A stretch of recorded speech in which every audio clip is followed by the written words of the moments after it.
shop with an update on our aeromotive build. I know we haven't really coined a term for this, not that it matters, but Dr. Cranky's working on that BF-109, the Messerschmitt.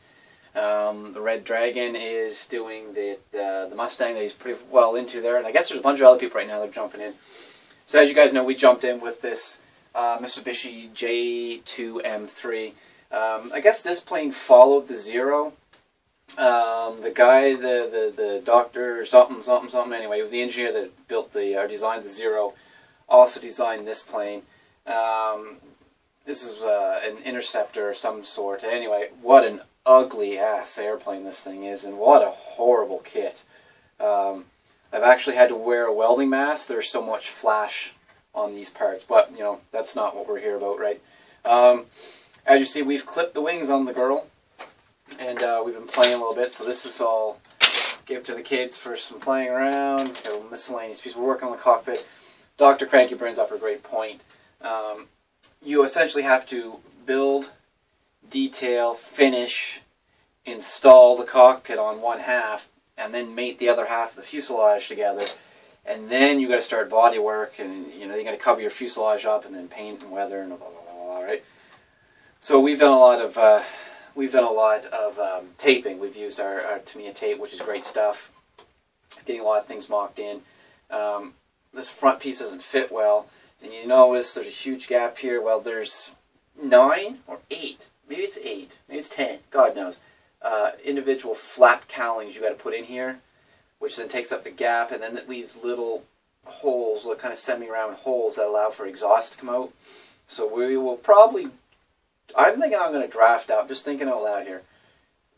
There's going to be, what is it? It's a 14-cylinder radial engine, so it means you should have 7 exhaust pipes coming out. I'm thinking I'm going to bring them out automotive style, 7 pipes into a collector, and then have the exhaust flow this line here and dump into some turn downs on both sides. I think that look kind of neat.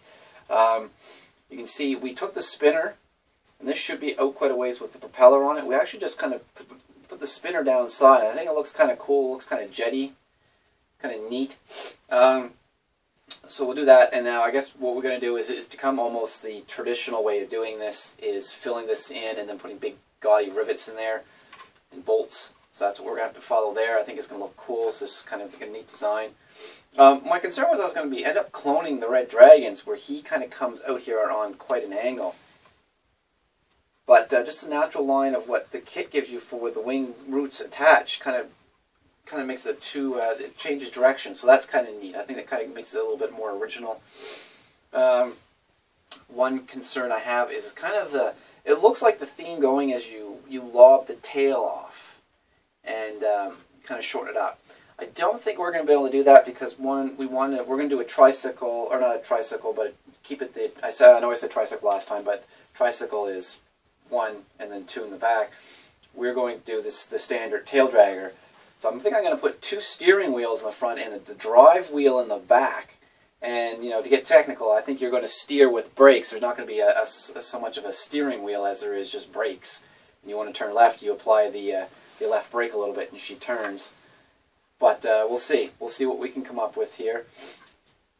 But the other thing too is I was thinking I was going to mount it so you could see a drive shaft coming through, because you're going to have your motor, and I think I have the drive shaft going all the way back to the drive unit that would be back here. I think we cut this out enough you can see it, but it looks going to be cool. I'm having a lot of fun with this. We're going to clean this up and do the same thing that we do here for filling this in the bulk styrene and some riveting. I think we'll do the same thing here and cut these down a little bit. But we got the heavy-duty tools, the trumpeter scriber, some sanding sticks, the big saw. This is the sprue nippers, the big snippers, right? All the fun stuff, the good glues, the heavy-duty stuff, the precisions. We're having a lot of fun, guys. I'm still in my friggin' work clothes. Came home from work, got supper on the go, got the kids all kind of settled in, and snuck off to the model shop here and the model room. Been kind of beating this thing to death. Trouble sleeping the last 2 nights, mostly because I can't stop thinking about what's going to happen here. But well, don't tell the wife. I've been telling her I've been down here working non-stop, heavy duty on the Sherman tank and on the Sabre and on a couple of little things, getting ready for the model show this weekend. But we've been playing with this quite a bit too. So yeah, anyway, guys, we're having fun.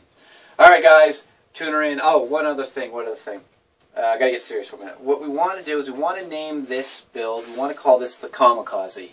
But I don't want to officially say it until we know that. Make sure that terminology, Kamikaze, is not racially insensitive or culturally insensitive. If anyone finds this offensive, just let me know and we'll go a different direction. But if that's not considered to be offensive anyway, I think we'd like to run with that.